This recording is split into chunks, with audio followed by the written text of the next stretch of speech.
Welcome. I'm really glad you took the time to be here with me today. I'm Phoenix Rising, the founder of the Art of Self-Healing. I'm a teacher, healer, mentor, survivor of many things. I'm also a highly sensitive person, so sometimes it may seem like I have ESP or something. Well, I really appreciate you being here for my free class to become trauma-informed. I like to start out my events with a grounding meditation. So let's just take 1 minute to ground.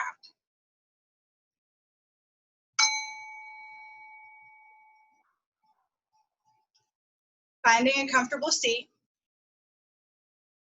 closing the eyes, and dropping into the present moment.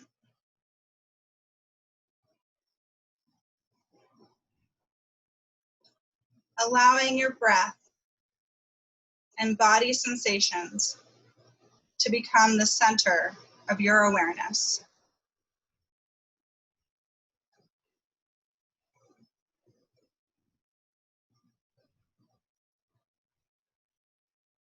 Feeling the breath as it moves in and out of your body.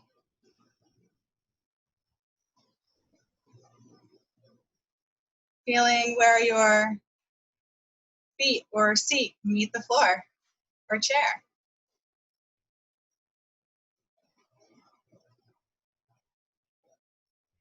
Allowing any thoughts to just be there.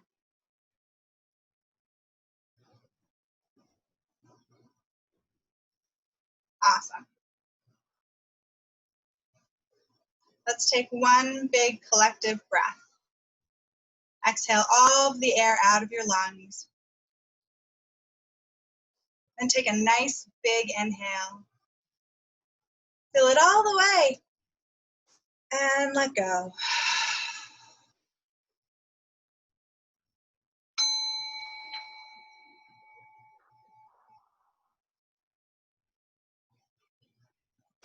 Coming back to our online space.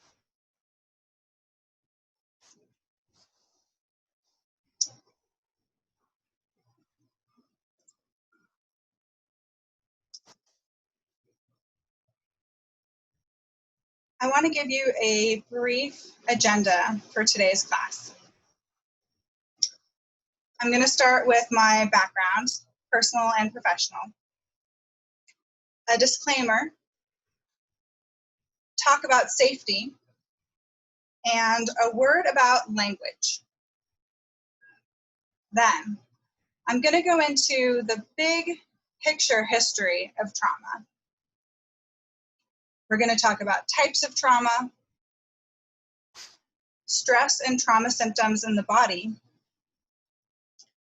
and then how to heal trauma naturally in 5 steps.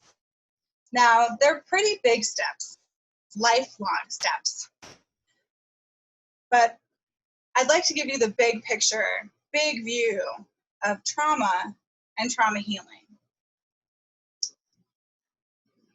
All right, at the end, we're going to be doing a Q&A. If you have questions during this presentation, feel free to just put them into the text box, like the chat box. Enter them there, and if one pops up that I can answer quickly during the talk, I'd be happy to. Otherwise, I'm going to save it to the end. All right.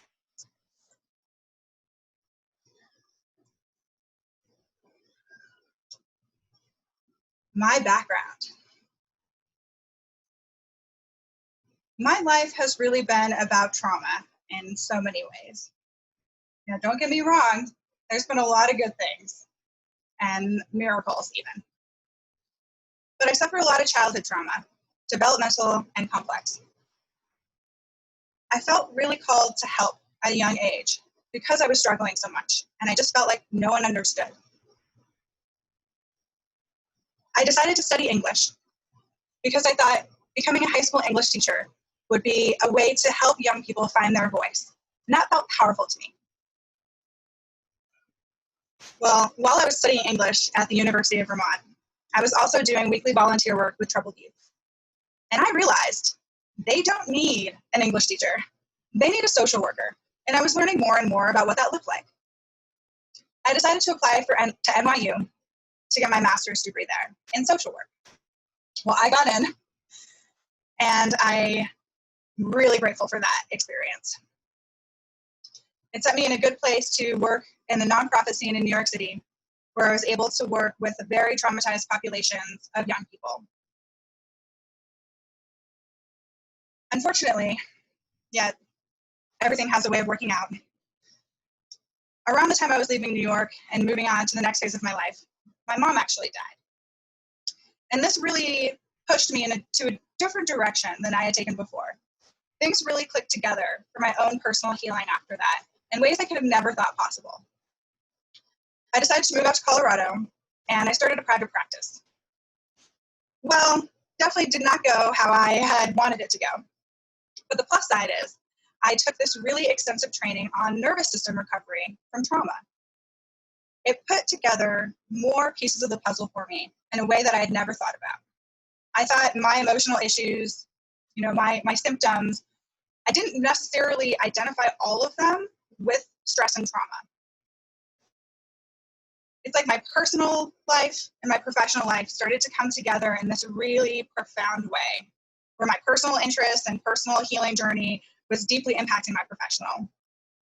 That's how the art of self-healing was born. Over 35 years of personal and professional experience. And this talk today that I'm doing is the culmination of all of that work. I really appreciate you guys for being here and taking the time to talk about this really challenging subject, trauma. A disclaimer.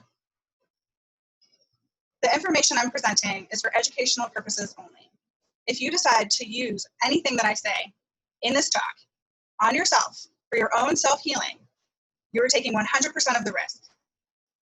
The whole point of self-healing, in my opinion, is that it's coming from the self. It's self-directed. So that means you intuitively know on some level what you need and what will help you heal. So if the things that I present today resonate with you and you're like, yeah, I'm going to try those things, awesome. Perhaps you've already done a lot of this work, even better. Regardless, you are 100% responsible. All right. With that in mind, I also want you to take your emotional well-being into consideration during this talk. Because even just talking about trauma can be triggering and can be kind of upsetting. And I can only do so much to keep a safe space here. So I need you to do the other part. So if it gets too much for you, take a break, take a breather. I'm going to be taking breaks throughout this talk to just kind of like shake it out, do some deep breathing, because this stuff's a lot, even for professionals who've been working with this stuff directly and maybe have personal experience too. All right. A word about language. Language can be limiting. Words are like envelopes. A lot of people have different ideas about what's inside the envelope. So when I say a word like God, that can mean a lot of different things to a lot of different people. This is how misunderstandings happen, and communication can just go terribly awry. So I want you to keep that in mind. So if a word isn't quite resonating with you, maybe check in with yourself. See if there's another word that feels better for you. All right. Now's the point where we're going to shake it out. That was my introduction. And before I get into the meat part of this talk, just going to do some deep breathing and literally like shake my body. And I invite you to do this at home as you're watching this. So deep breath and shake it out. And another one. And one more. All right. Feel a little silly, but that's the whole point. Big picture of trauma history. And this is what I've pieced together throughout my education and professional experience. Imagine, if you will, 10 to 15,000 years ago. The human race is doing really well. We developed a prefrontal cortex. We have the ability to solve complex problems. We are expanding all over the planet. Hunter-gatherer tribes of 100 to 150 people. We're kicking butt. We're taking those big mammals down and we're feasting to extinction. We ate a lot of those big mammals to extinction. So what happened is the human race, the species, hit its carrying capacity, as all animals do, which means that we hit the point of balance. So our population was increasing, and then normally an animal will hit its carrying capacity and it will go down. So that means there's not enough food or resources to keep that population thriving. So it'll kind of dip down. And then it will go up and down and up and down and up and down like a wave. And that's hit its carrying capacity as a species. Well, it's not that humans just haven't hit their carrying capacity yet, but I think that we started to around 10 to 15,000 years ago. But because we developed these new parts of our brain, we thought of inventing agriculture. Why not grow plants? Why not herd animals? This is what we need to survive. So different like tribes in different parts of the world started doing this, and it became more and more of a popular thing, right? Why not? We want to survive. So private property is invented. We start really competing for land because it's becoming more and more valuable as our species is growing. Well, this is a perfect storm of events. And I think it's what the fall of man is really all about. So because of our prefrontal cortex, and now all of this trauma that we're causing each other because we're running out of space and resources, we're all in scarcity mode, right? Well, think about thousands and thousands of years of war and oppression and us doing terrible things to each other all around the world. Well, that's going to be a lot of trauma. And because of our prefrontal cortex, we can now imagine things. None of the other mammals have this capability. So we can imagine trauma, we can imagine stress. And so what normally would have happened is, as a species, we would have been able to shake out, literally, the stress and trauma from our system, the same way all the other mammals around the planet can do. But something got kind of disconnected because of this evolution of our brain. So it's taken us a really, really long time to resolve any of this. So where does that put us right now? Well, I think right now we are at a glorious time in human history because we now have the ability to move from surviving to really thriving. What do I mean by that? They used to say in grad school, and I hated this. I hated them saying this, but therapy is for the privileged.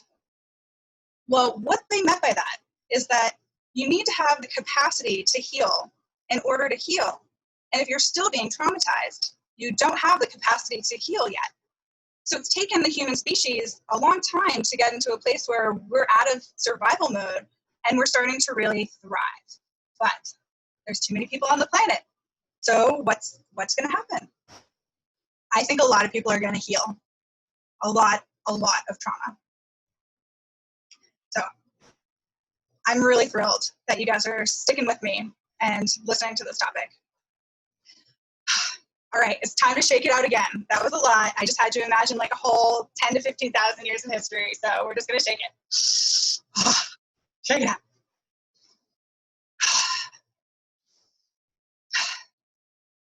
Great.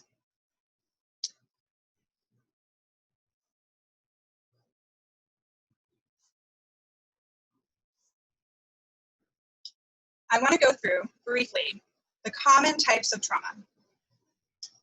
Now, again, a note about language. Trauma can mean a lot of different things to a lot of different people. If you're in the medical field, that means something totally different than the mental health field. So again, with the language, just be mindful. These are the 6 common types of trauma that people typically refer to in the mental health world. Developmental trauma is actually the newest addition to this set. What they're finding out is that early childhood development is critical. Basically, it's like a stepladder. Certain pieces have to go in front before the others. So if certain things are missing from those early childhood experiences that we typically evolved getting, it causes developmental trauma. For instance, if a child doesn't feel safe, doesn't feel loved, wanted, all of that has a deep psychological impact on that child's development. And unfortunately, that's happening a lot. Moreover, our American society doesn't really have a lot of respect for children and babies historically. And that might be true all over the world, but this is my, experience. And so we can sometimes neglect our children in ways that we don't fully understand or didn't even think about. So we've evolved in tribes of 100 to 150 people. Everybody's helping to take care of those babies. That's a lot of attention and a lot of interaction and a lot of things that are adding up to bigger things. And we don't even know here in America what that could possibly be like. So I don't think we could really say the level of developmental trauma that anyone has unless you're you and you can assess for yourself. So it's definitely sticky. Parents are doing the best they can, but unfortunately this is happening at a pretty high rate and ultimately it just looks like attachment issues. So people having bad relationships with each other, with themselves, and it just all sorts of funky. Right. Moving on to complex trauma. Developmental trauma typically follows complex trauma, but there's some messy, people aren't really sure about where things end and start with these two. And it's because of how these have developed in the profession, basically. We discovered complex trauma, and then developmental trauma was sort of like, oh, wait. So complex trauma could just look like childhood abuse, neglect, your needs not being met in major ways. Single event trauma is exactly what it sounds like. It's usually a single event, or maybe a series of events that occur over a single period of time, as if someone went to war. Secondary trauma and vicarious trauma, that's like bystander trauma. So if you're the bystander and you witness trauma in some capacity, it can also traumatize you. So this happens a lot of times with mental health professionals, first responders, anybody who witnesses any type of event that's traumatic, and you can even just be watching the news on the television, and it can kick up trauma symptoms. Now we have collective trauma. And I've been hearing this buzz around lately because collective trauma is happening right now. It's been happening with the COVID situation. So people are losing a sense of control. They don't feel like they know what's going to happen next. It can be really overwhelming stress. And it's all adding to this collective trauma that we're all experiencing at once. And the last one is DNA and ancestral trauma. And that's exactly what it sounds like. It's all the trauma that happened before you that didn't get resolved. So I hope that gives you an outline of the common types of trauma when people are speaking about it in bigger ways.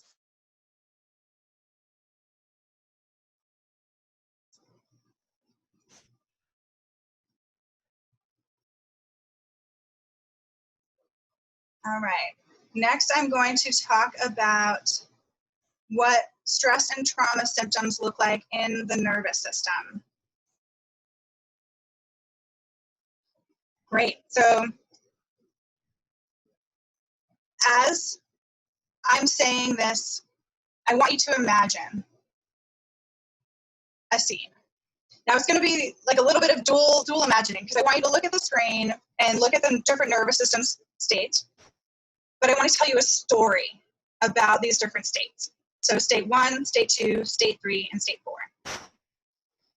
All right. Imagine, if you will, you're a gazelle on the African safari, and you're chopping on some grass, whatever's out there. You're having a good time. Things are calm. You're at a state 0 in your nervous system. And then suddenly, you hear a rustle in the bushes. You're like, oh, What could that be? So you move to a state 1. You start feeling some anxiety, fear, alertness.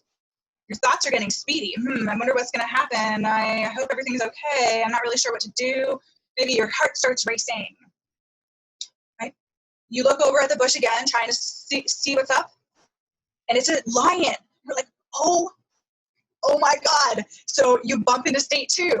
You're panicking, your heart's racing, you're sweating, shaking, your overall body is tensing up because you're going to run, you're going to fight, maximum capacity, right? Let's say you run off, you trying to outrun the lion, but unfortunately it grabs your little leg and it chomps right down and it pulls you down onto the ground. And you're like, oh, that's not good. So you move into a state 3. You start getting heavy, sleepy, relaxed, like collapsed composure. That muscle tension starts lessening. You start to dissociate because you're feeling hopeless about the situation. Maybe there's still somehow you're going to get out of this. You haven't totally given up, but you're getting confused. You're feeling cold. You're starting to like tap out, right? So let's say there's 2 outcomes here. Either you move into severe trauma symptoms. So let's say that lion gets another bite out of you. Probably going to go completely numb and completely disconnect. Because it's, I think, God's way of protecting you from having to experience being eaten alive or whatever other death that you're about to experience. That's one scenario.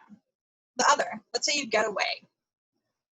Excellent. You run off, you find someplace safe, and you shake it off and you discharge all of that intense energy. And you're like, oh my God, that was so intense, right? Because you're a mammal and that's what mammals do.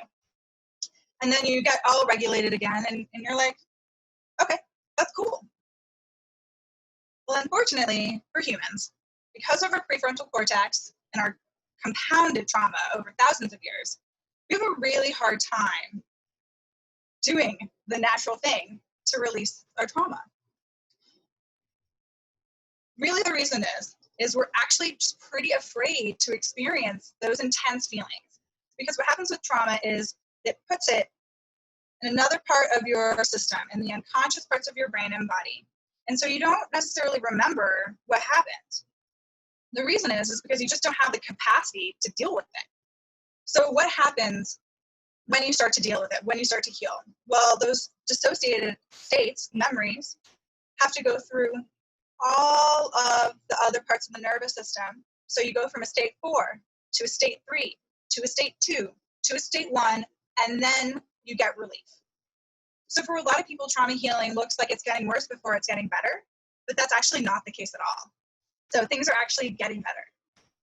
And I've even heard from some spiritual folks who are also into the mental health field and healing that you can skip from a state 4, have a death experience psychologically, and come out the other side to a 0.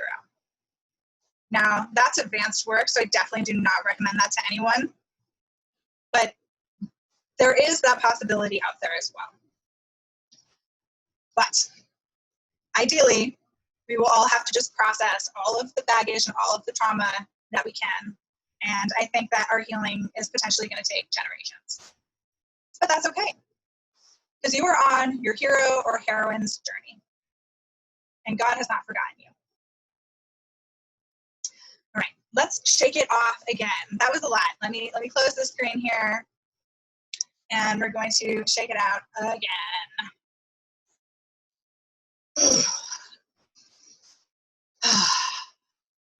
Losing my shirt here. Okay. How do we heal trauma? Well, luckily, the universe is actually self-healing.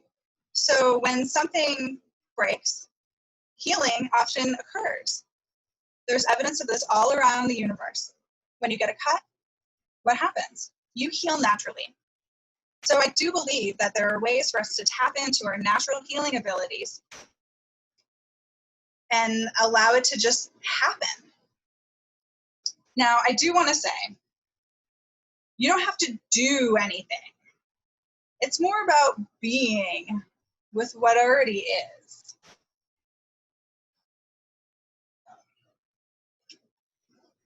Something that I forgot to mention earlier with the big picture of trauma, because it's really important here.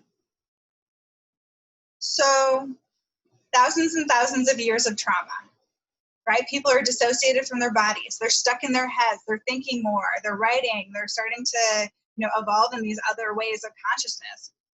Well, I believe that most, all spiritual teachings, practices, beliefs are actually an attempt to resolve stress and trauma in the nervous system. I'm going to repeat that.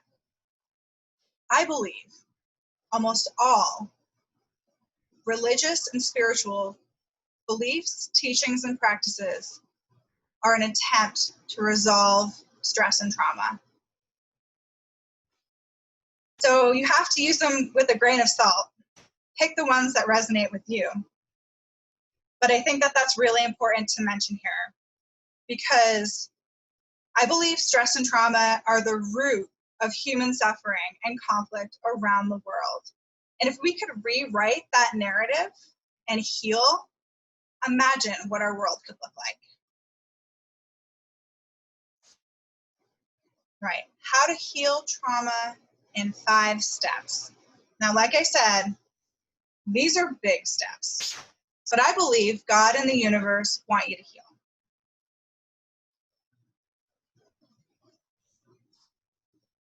Let's take a look first at the self-healing process, because you have to know where you are on your journey in order to have a better understanding and level of awareness to heal. So this is something that I've created as a way to help people better understand what exactly is happening with trauma. So trauma gets stuck in our system, again, because of that brain issue, among other things.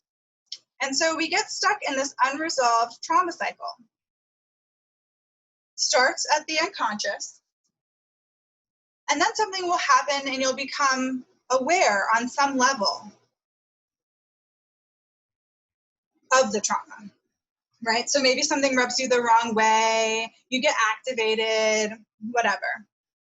Our natural tendency, because of this cycle, is to react. So we deny, we control, we blame, we defend, protect, avoid, distance. You can read them all up there. We'll pick one of those reactionary patterns, and then we'll tend to repress whatever the issue is and not deal with it, because, again, we just don't have the capacity to, right? So people who are stuck in this unresolved trauma cycle and they're just kind of playing out their trauma for years and years, they are making progress in little ways at times, but you'll see them, kind of going through this cycle. Eventually, and it happens with everyone, something will happen to break the cycle. Perhaps it's another trauma, death of a loved one. That's a big one for people. Or maybe you decide to start really surrendering to what you're experiencing and dealing with it in a different way other than repressing it. So moving into the feeling and processing part. And that can look like a lot of things for a lot of people, but it's about allowing our emotions to live out their life cycle of beginning, middle, and end. And reprocessing what's happened to us on some level. It can be on the body level as well. Finding a place of acceptance for what's happened, and moving into a greater understanding. So that can look like a lot of different things. There are some examples below: conflict resolution, finding compassion and forgiveness, finding the deeper lessons, those sorts of things. And then we can integrate it. So that's when we can change our behaviors, our thought patterns, our unwanted aspects, And during this integration part, expect to retrograde or relapse, because this is really hard work. And basically, you're undoing your trauma programming, especially for those who have experienced a lot of developmental complex trauma, and you're like, just that's kind of been your life too, is just experiencing these different stress and trauma symptoms, and you don't know what it's like to be at a zero, at a calm state. It's going to take some work. That's why it's a lifelong journey sometimes. After we really do that integration work, we can let it go, and it kind of goes back into our unconsciousness. And sometimes we'll repeat this whole self-healing path with what seems like a similar experience with new people, but we're just learning a new set of lessons, and we're deepening our understanding and resolution of those traumas. Okay, so it takes a while. So be kind of patient with yourself. So that's the first step, is just understanding the process.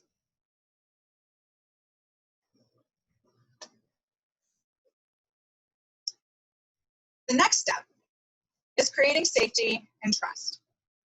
And again, that can look like a lot of different things for a lot of different people, but having physical safety is absolutely necessary in order to do any kind of healing. Because if we're not physically safe, we just can't get our system back to zero. So we really need to be in the position and capacity to do the work, to be safe, so we can start trusting in ourselves, trusting in God, a higher power, divine source, energy, whatever resonates with you, building that relationship with yourself and God. And again, that can look like a lot of different things in a lot of different ways. The next step, so step 3, is reducing stress. We all have different trigger points that make us stressed, and we're all unique beings. But by addressing stress in the body and in the nervous system, we can actually kind of address what our real human needs are and make sure that we're getting those met. So stress and trauma is in the body, right? It's in the nervous system. So in order to reduce stress, a really great way is to address stress in the body. So I've created this Art of Self-Healing pyramid, and I'm not going to go over each of the different areas with you today, but this is on my Instagram page and my website, so please feel free to look at it later. The real point I want to emphasize is that starting with your physical needs, those basic things, making sure you're actually breathing deeply and not holding your breath, really sleeping well, eating well, giving your body the care it really needs, exercise, like sex and touch, so important for our species. We evolved in those tribes, those hunter-gatherer tribes, and there's a lot of evidence that they were polyamorous. So connecting intimately is actually just a really normal part of our human evolution. So wherever you stand on that is fine, but you can touch yourself and give yourself that human connection too. So don't forget about that. Here, I said I wasn't going to go over all of them, and now I am. We'll just do the physical ones. The last point I want to mention for physical needs is our connection to the earth. We just don't really have that in a lot of Western society. So spending time outside, getting adequate sunshine, having your feet on the ground, doing that earthing and grounding work, it's literally affecting your electromagnetic frequencies. We just don't get those things. Fresh air, our bodies need those, and it helps us to de-stress on a physical level. By taking care of that physical first, the rest above just naturally fall in line a lot of the time.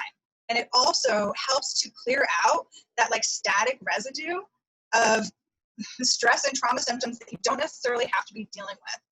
Now, I know changing some of these physical habits on a regular basis is a whole big deal for so many people, but it's about slowly moving yourself baby step by baby step into taking better care of your physical self so your emotional, mental, social, and energetic can align. I'm going to give you a quick story of myself using this pyramid and like creating it over the years. When I started taking really good physical care of myself, it was after my mom died, because I realized it's like, wow, she's never going to take care of me, not in the way that I really want and have needed, so I have to do it myself. So I started really spending a lot of energy taking care of myself physically. And in a month, 2 months, a lot of my stress and trauma symptoms had actually decreased. Now, I'm going to be honest with you. I was struggling with borderline personality disorder symptoms before this. That's a really serious deal. There's professionals who don't want to work with you and others who think that you can't ever recover. It's a stigma label that you do not want to have. Anyway, by taking good care of my physical needs and addressing my care with this type of pyramid, a lot of those symptoms actually stopped. And over time, they went away completely. I wasn't seeing a therapist. I was doing this completely on my own. And really, it was just about taking care of my human needs the way that they were evolved. So this is kind of a big deal because I think a lot of people are going about mental health all wrong. Stress and trauma are really the root of all mental health problems, yet we categorize and try and treat symptoms instead of the root cause. So I'm encouraging everyone to take your healing into your own hands and just take care of yourself in some of these basic ways. Have trust in the universe, have trust in each other eventually. That's definitely a big one, but you get where I'm going here. All right, and you guys can check out that pyramid on my website or Instagram page. Great. The fourth step is to be here in the present moment and process things as they come up. So it's not about digging in the past on a therapist's couch, trying to like bring up your old traumas and talk about them. Trauma is stored in the body and it will naturally work itself out as you have the capacity to heal. So that means those triggers that everyone is trying to avoid have immense therapeutic benefit when we can take advantage of them well. So let's say I get triggered and I'm flooded with sensation. There's nothing I can do to try and resolve it. And I'm like, oh my God, I just don't even know what to do. Well, I can stop and I can start breathing and I can look at the pyramid and I can be like, okay, what do I need to do to take care of myself right now? What's actually happening to me right now? How can I address this? Because when we have a solution for our trauma, guess what? It moves us from that hopeless stage, right? That state 3 and 4 into the other states and eventually down to 0. So we'll be able to handle it. So that's step 4. It's really about exposure work, facing your fears, and knowing when to ask for help. So you're starting to build on some of those outside relationships and supports. The last step is rewriting your narratives and behaviors. So over time, and with a lot of different supports, it just depends on your own path and what resonates with you, what calls to you. Could be a really good time for therapy. Now we can do that talk because we've recovered in the nervous system, we've recovered in the body. We can start to trust ourselves and trust others. We can start to process in a new way. We can start to change those behaviors that we didn't have a lot of control over before, but now that we have reduced our stress and are taking faith, we have the capacity to do those bigger changes that we all really want to change. And habits are so hard, it's so ingrained. So I think that by putting all of this together in these 5 steps, we can all heal. And we can heal faster than we could before. And especially with technology, you have so much information at your fingertips. It's amazing. Amazing. Right. I have some things for you all to keep in mind on your journey. I know I'm running out of time, but I just want to touch on these briefly. Depending on your level of trauma, your healing really could take generations. I know that's what's been happening for my family, but everyone gets better over time. So it would really take the long view. Letting healing in and allowing yourself to feel the positive aspects of life can be really challenging. So please be patient with yourself there too. positive things can be almost just as hard as negative things. When we've been really stuck in that negative place, we just don't really have the same access in our brain to those positive things. So that will happen over time. I want you all to know that healing your trauma will help you connect to your true nature and to the world around you and to God, which I believe is everything. It's a concept beyond our comprehension, and I believe it is the conscious universe, life, and action. And there's a plan. You are safe.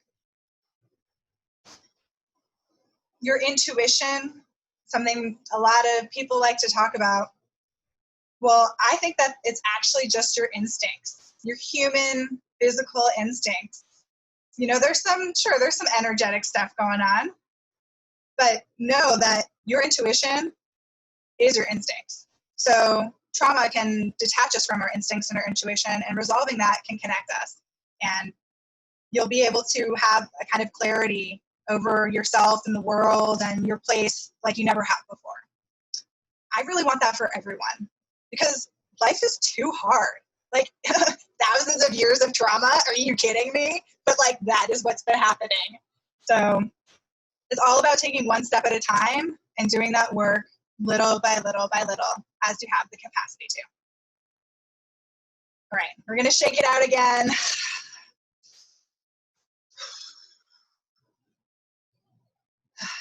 Take some nice deep breaths. All right, well, thank you for hanging in with me through all of that. I so appreciate it. Before we start with questions and answers, I want to give some offerings to my community. So I work with wounded helpers and healers of all kinds. And I provide two kinds of services. Really breaks down to these two categories, and hopefully the wounded helpers and healers who are watching will fit into one of the two. If you're interested in my work, it resonates with you, and it feels like that's the path that you want to take. So I got my low cost, low commitment, lots of free things.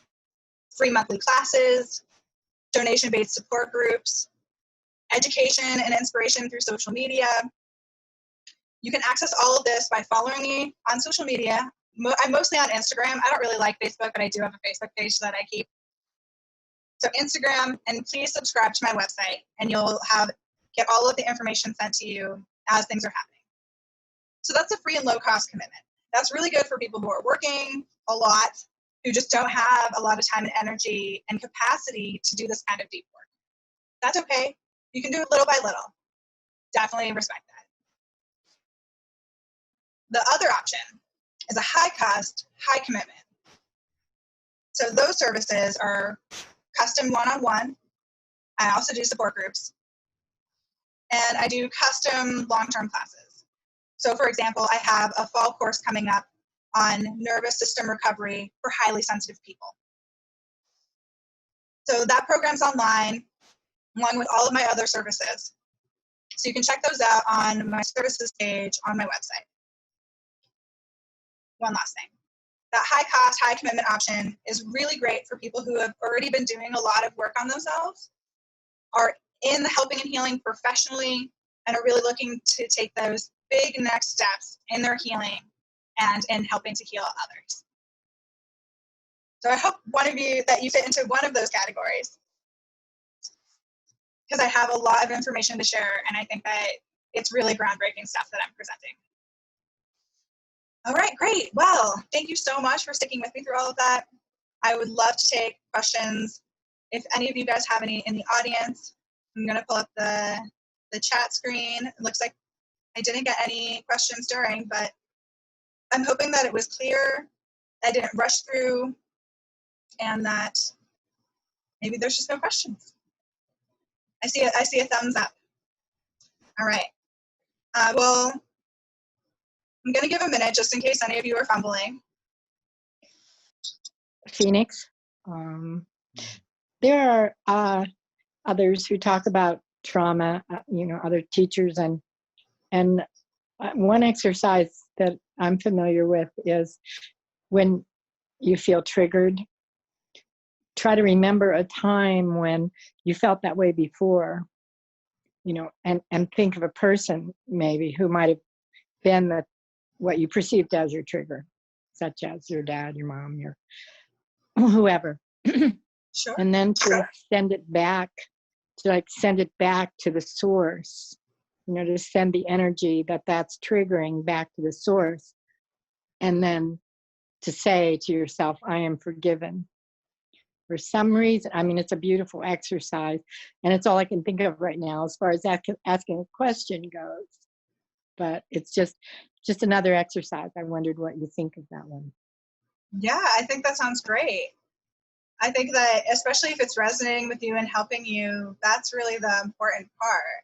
There's a lot of different ways to do this work, and I think that making that free association when you're feeling those intense sensations and that trigger, that can be really helpful, because I know sometimes we get triggered and we don't really understand why, and so that can help us to explore that. So I think that would be really great. Yeah, and as you were speaking, a question came up, but it's not coming up now. So if it does, do you have any, Wayne? Well, I have, let me share my last screen, which I almost forgot about.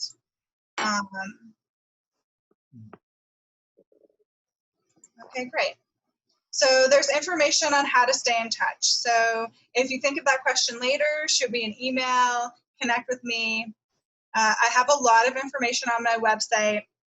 Like I said, I'm trying to get as much information about this stuff to the general audience as I can, and my audience being wounded helpers and healers. But I hope that my message spreads further than that, because I think that this is a really important topic that's getting a lot of attention right now because we're in the midst of COVID and Black Lives Matter, and people are waking up collectively in a way that they were asleep before. So please stay in touch, subscribe to my website, follow me on Instagram, and if you guys have any questions, feel free to shoot me an email, give me a shout out, because I definitely love to answer those. I know that there's a lot of people who couldn't make it live today, and you may all have questions, so feel free to reach out to me. You can also connect with me direct message on Instagram. My Instagram handle is @the.art.of.self.healing. You can find me there. Thank you so much, and I hope that you all stay in touch.